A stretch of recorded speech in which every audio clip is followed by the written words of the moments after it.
What is good, Josh on the Smooth Game Man? Back better with yet another reaction video, baby. And today, we are back with another death battle! As we got Marvel versus DC yet again. The age-old talk, who is better, who is stronger. We got Phoenix versus Raven. And me personally, I would think that Marvel wins 9 times out of 10.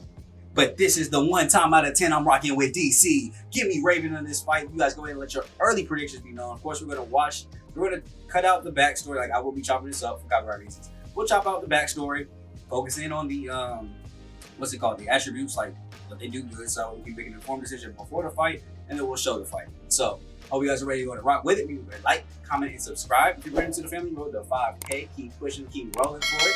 And as well as, you know, just let me know new things you want me to do. Liking it helps spread out to more people so they have an opportunity to subscribe and see if you want to join the family. So, with all that being done, I'm off my soapbox. Let's get to the boxing.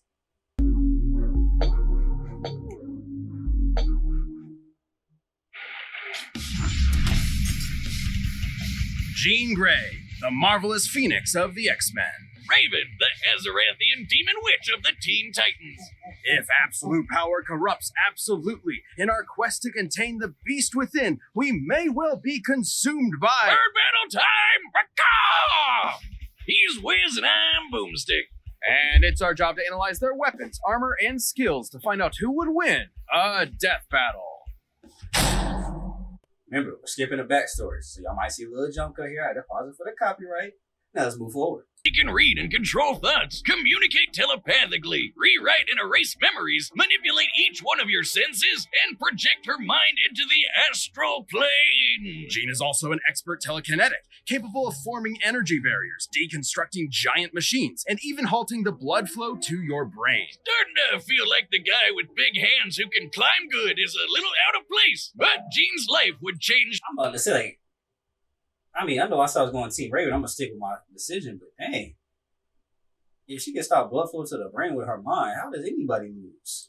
Forever, again, on one fateful mission. Trapped piloting a ship through a solar storm, the Marvel Girl came into contact with an incredible energy. It merged with her, greatly enhancing her power. But there was a catch. This thing wasn't just a power boost. It was a giant space bird. More like a cosmic being, which is the embodiment of the Big Bang, destined to consume all of existence at the end of time. This is the Phoenix Force. Well, merging with the fire chicken didn't turn out so great, because all it wanted to do was blow shit up.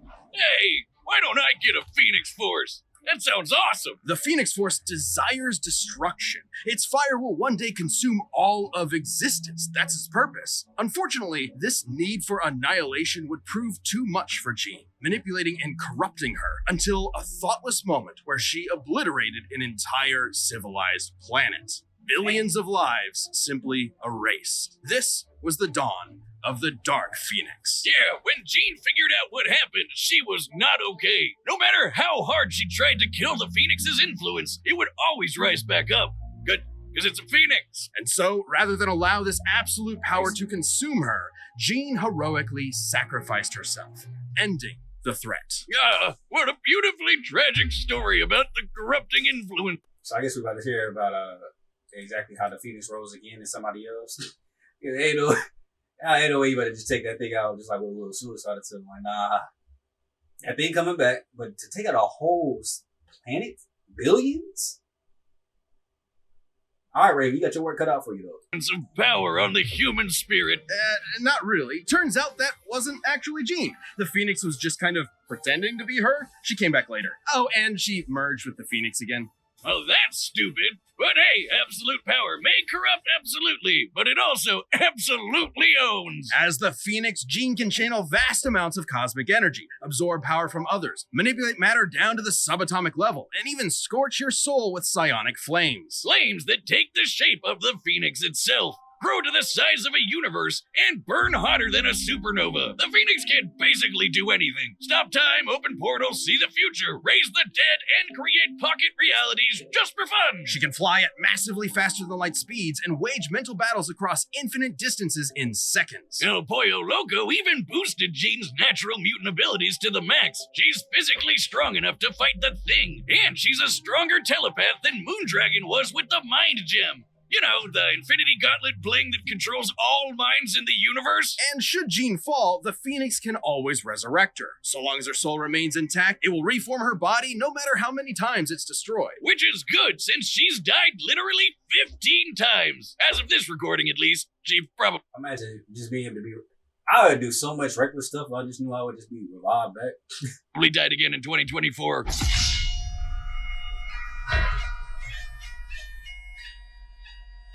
That's so...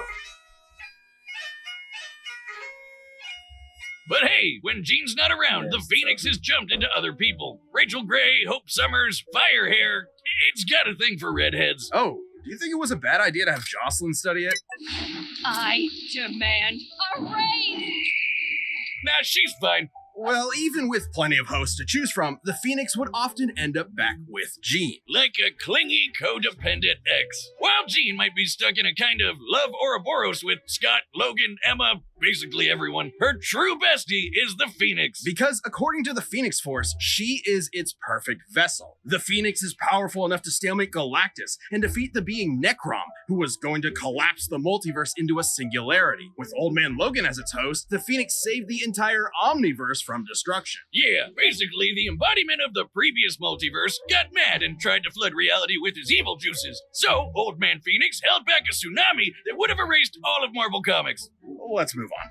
Even after multiple possessions, Jean was never quite free from the influence of the Dark Phoenix and the threat of its ultimate destruction. But Jean's like the nicest and most patient person ever, so she eventually sort of got through to the Phoenix Force. And with their combined power emotionally stabilized, Jean reached her ultimate state of being, the White Phoenix of the Crown. Sounds like a Dark Souls boss, and just as bullshit. White Phoenix is a perfect merging of Jean and the Phoenix Force, allowing her to control time and space and hold friggin' universes in her hand. And giving her dominion over the White Hot Room, the highest plane of existence and the center of the Phoenix's power. Beyond the far shore of reality, it is a dimension the Phoenix has complete control over and even gets stronger while in it. But Phoenix could never get out of that let's kill everyone mindset. So Jean finally confronted it and dumped his ass. Yeah, she dumped a cosmic god of destruction. You go, girl. Time to take back the good old days of... Wait, they're calling her Marvel Girl again? Roll it back. But like a phoenix, the two will inevitably rise again and reunite, refreshed and renewed,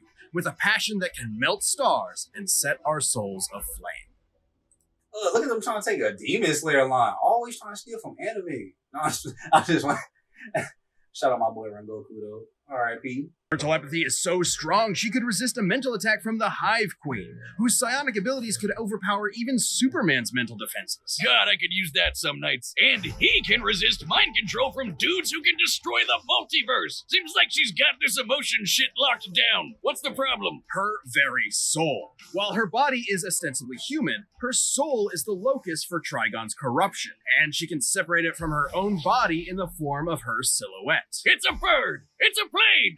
No, that's just a bird! This soul self is non-corporeal and can be controlled from an interstellar distance away. She can use it to fly, teleport across dimensions, possess people, smash ponies like a battering ram, and even absorb things into a pocket dimension of infinite darkness. Or the nightmares. It can also regenerate from complete disintegration. Sort of like a soul healing factor. You know, they probably should have thought twice about making the person who could accidentally end the world such a badass. Given Raven's fear of her dreaded destiny, it's fitting that her soul self should take the form of her namesake, a raven. Across multiple mythologies and cultures, the raven symbolizes prophecy, death, and ill omen. Hey, if ravens...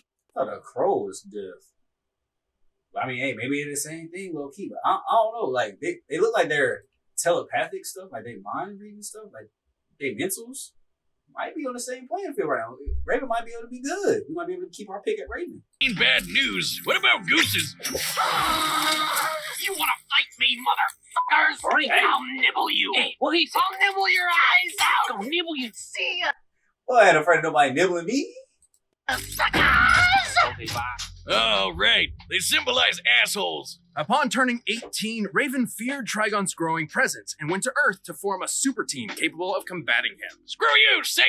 It's the Teen Titans! These kids may seem like the Justice League Junior Edition, but with Raven as their white and black mage combo, they were out kicking butt and saving the world. You can add Warrior too, On one of their adventures, Raven's physical body was enhanced to match Donna Troy, an Amazonian strong enough to withstand a blast from the Universe Buster Monarch. Well, that's just bad game design. Raven's vast arsenal of magic includes lightning, force fields, illusions, telekinesis, shape-shifting, matter manipulation, stopping and traveling through time, and most dangerously, her control over souls. She can rip your soul out of your body and absorb it to get stronger.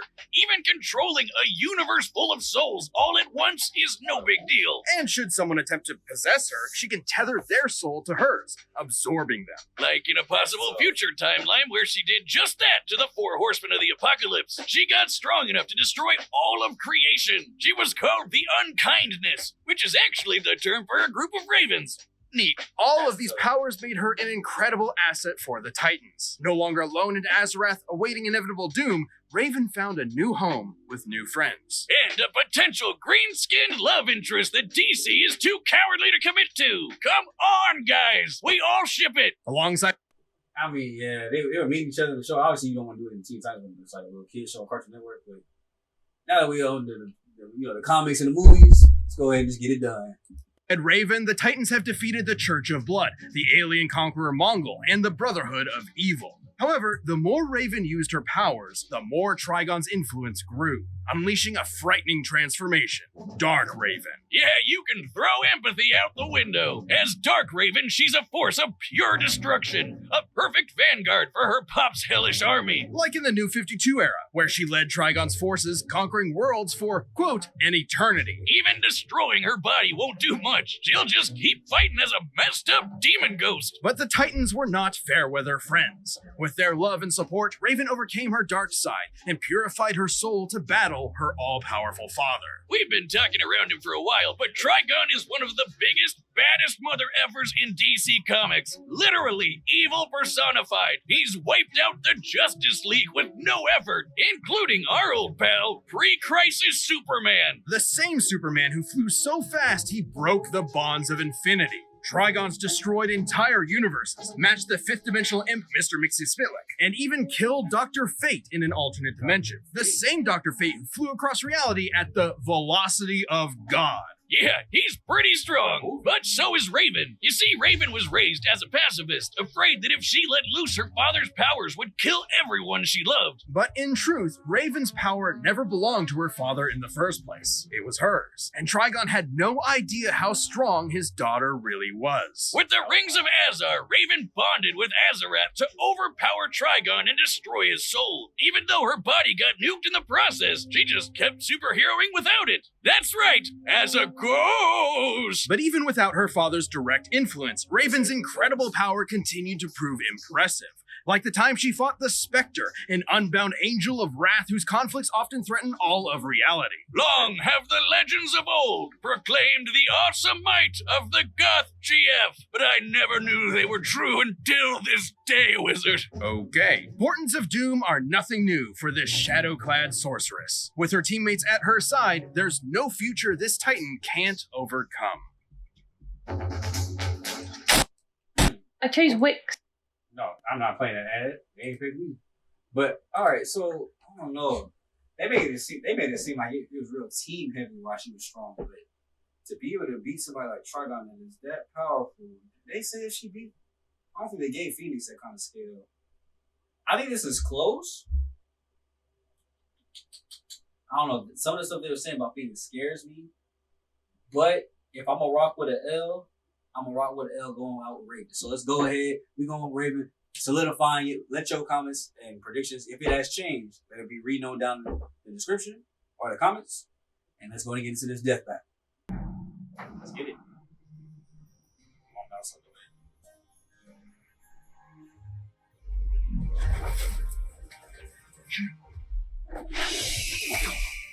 Come to burn my home to ashes. The demon inside you is too strong to be left alive. I'm sorry. This is for the good of the universe.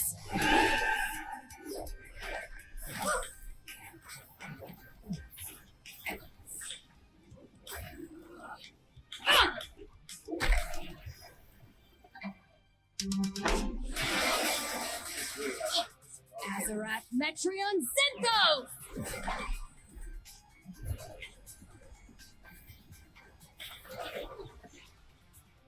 darkness take you!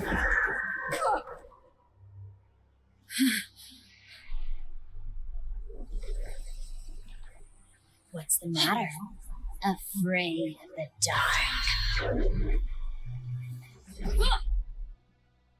You don't control my mind!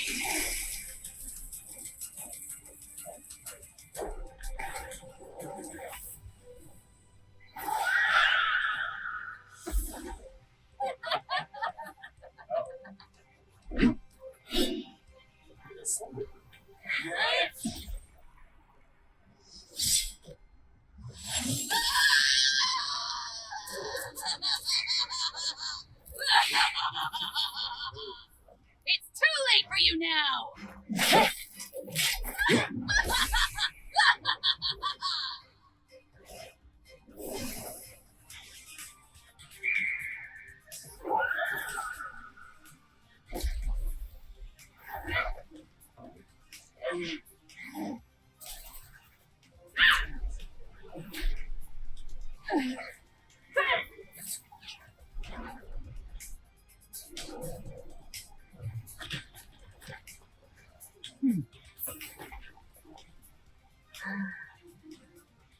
Let me cleanse you of your demons, sear and scorch them all away! Burn! No, I'll take this pain from you.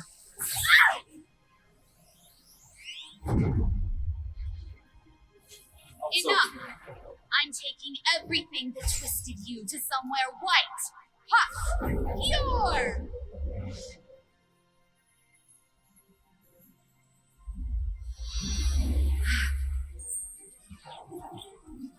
Scott, Charles, everyone, give me strength! I am not the daughter of a demon. I am a daughter of Azarath. Azarath, Metrium Symptom!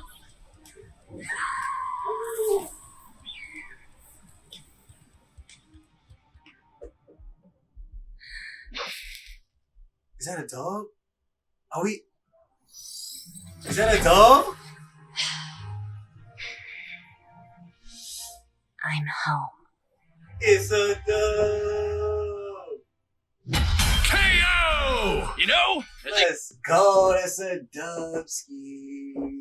I knew I was gonna rewrite with my girl Raven. We about to go in here while real quick. For a little bit in that fight, I'm gonna lie, I was kind of confused. I was like, wait, when did she turn yellow? But I guess I was like, the soul. It said it fights a ghost, so I guess that was the ghost he was talking about. I just assumed he was talking about like the crow thing, but makes sense a little bit there with that. I don't remember when she could use shadow clone jutsu as far as Phoenix, but maybe I missed that part too as well. Let me know if I just missed that. But I think that overall, worked out pretty well. Them just doing that back and forth thing. It's just gonna be a battle of whoever honestly could outdo the other ones as far as like mind and taking each other's souls to make themselves stronger. It's gonna be whoever did that the best. And it looks like Raven got the upper hand this time. It's probably one of those fights that like it's like 50-50 or like 60-40. Like 6 times out of 10, Raven will win. 4 times out of 10, Phoenix will win. So like it's probably one of those type of fights. It's like close, but I'm just glad we got the dub. think they could have just talked this one out. This was a nail-biter, and perhaps that's surprising, since Raven's reputation hardly matches that of the almighty Phoenix. Probably because Raven's always holding back.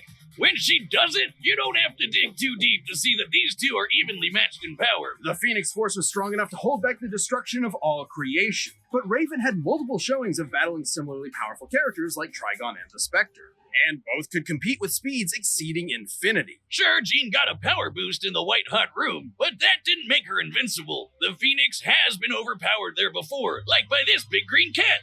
So throw stats out the window. This fight came down to their abilities. Both were immeasurably powerful telepaths. Both could control matter and time, and both could absorb each other's energy. However, Raven's ability to survive and fight as just her soul meant that most of Jean's offensive arsenal could not end the fight. The Phoenix Force could have attempted to possess Raven's soul, but Raven has tethered her essence to other similarly powerful beings and absorbed them in the past. And while the Phoenix's fire has shown to burn souls, Raven's has regenerated from complete disintegration. On the flip side, Jean actually had very little defense against Raven's soul manipulation. The Phoenix could regenerate Jean's body, but not her spirit. When Rachel Gray's soul was shattered, the Phoenix was actually incapable of healing it on its own. And while the Phoenix Force itself will be reborn in the White Hot Room, this can take months, years, even centuries. So it could be one hell of a war of attrition, but ultimately only Raven had the ability to finish this battle. Jean Grey was one of the strongest beings we've ever seen. But Raven's own awesome might, brilliant magic, and unique soul-destroying powers snuffed out her fire for good. Will the Phoenix rise again, returning from that far, far shore? Quoth the Raven, nevermore. The winner is Raven. Thanks. All right, there y'all have it, man. That's a dub for us, or for those of us that chose Raven and stuff to see Team DC. Like I said, I think Marvel wins 9 out of 10 fights when it comes up to being matched up with DC. But this is one of those 1 out of 10s where I just felt very comfortable with going with Raven. It just made more sense to me that she had a little bit more, and then especially hearing them talk about it too, like you said, she was able to fight as just her soul, regenerate her soul, come back from pure dust basically to rejuvenate her soul. Whereas Phoenix didn't have those kind of opportunities or those type of stats, or at least has not been said to do those things yet. So hard to argue with it there. You guys can argue down below in the comment section. Though, keep it respectful as always, and we will go ahead and chop it up down below. Make sure you leave a like and subscribe for your brand new family, and I will catch you guys in the next video, man. It's me, boy. Shut to smooth. Okay, but I'm back up talking to you, and I'll catch you guys in the next video, man. I'm going for the day. Peace.